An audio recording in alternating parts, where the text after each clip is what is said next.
नमस्कार। आइए बिना किसी देरी के सीधे आज के विषय पर आते हैं। आज के इस विश्लेषण में हम हाल ही में पश्चिम बंगाल के संदर्भ में दिए गए एक बेहद अहम राजनीतिक भाषण की परतों को खोलने जा रहे हैं। हमारा मकसद यहाँ किसी भी राजनीतिक पक्ष का समर्थन करना बिल्कुल नहीं है, बल्कि हम एक तटस्थ नजरिए से इस भाषण की बनावट, इसमें इस्तेमाल की गई बयानबाजी और इसके पीछे की रणनीतियों को डीकोड करेंगे।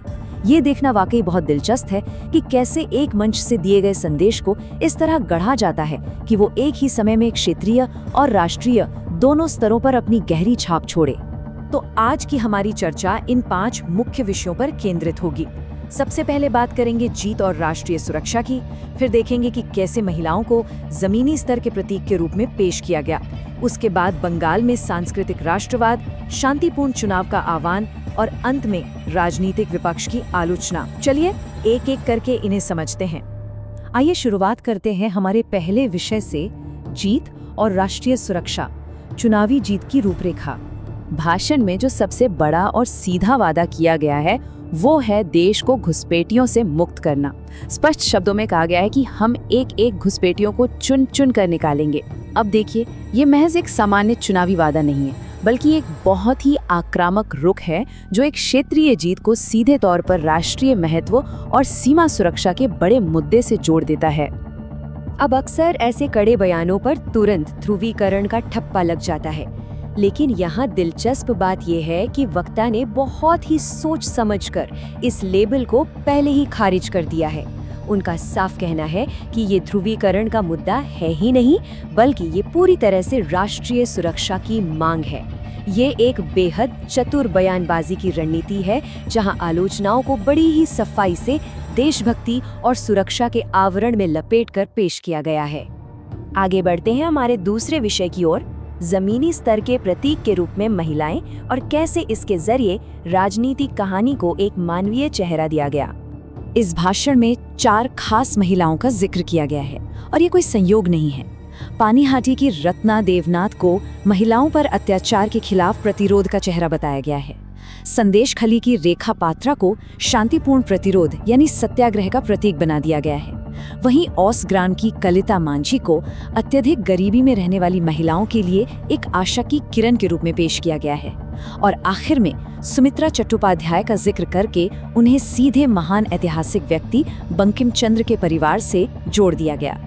यहाँ ध्यान देने वाली बात यह है कि इन महिलाओं को केवल स्थानीय उम्मीदवारों के रूप में नहीं, बल्कि पूरे राज्य के लिए प्रतिरोध, उम्मीद और ऐतिहासिक विरासत के बड़े प्रतीकों के रूप में स्थापित किया गया है। चलिए अब आते हैं तीसरे बिंदु पर, बंगाल में सांस्कृतिक राष्ट्रवाद। देखते हैं कि कैसे आज की घटनाओं को सीधे ऐतिहासिक मील के पत्थरों से जोड़ा गया है। अब जरा इस नंबर 150 पर गौर कीजिए।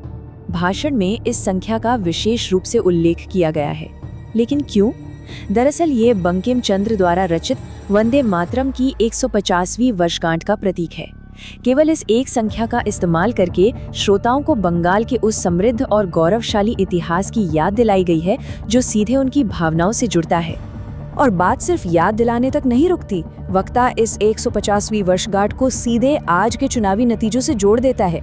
इसे एक तरह के दैवीय संयोग के रूप में पेश किया गया है कि सोचिए, ठीक इसी 150वें साल में उन्हें बंकिम चंद्र की भूमि पर सरकार बनाने का मौका मिला।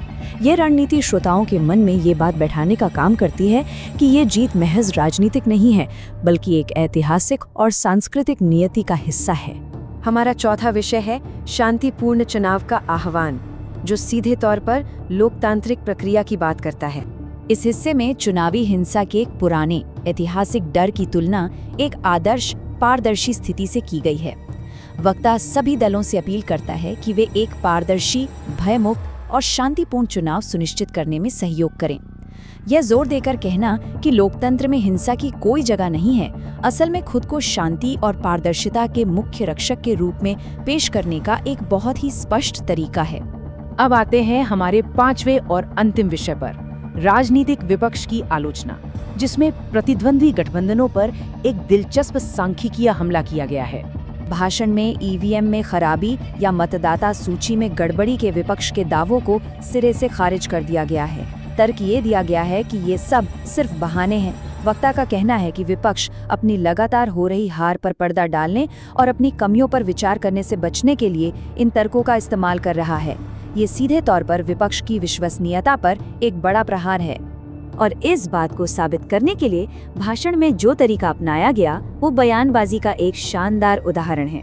वक्ता एक के बाद एक उन राज्यों की लिस्ट और वर्षों की संख्या गिनाता है जहां विपक्षी दल दशकों से सत्ता से बाहर हैं। तमिलनाडु से लेकर महाराष्ट्र तक के इन आंकड़ों का हवाला देकर ये सवाल उठाया गया है कि क्या इन सभी दशकों में भी वोट चोरी हो रहे थे। ये तरीका न सिर्फ वोटिंग धोखाधड़ी के दावों की हवा निकालता है, बल्कि ये भी संकेत देने की कोशिश करता है कि विपक्षी इंडिया गठबंधन अंदर से कितना कमजोर है।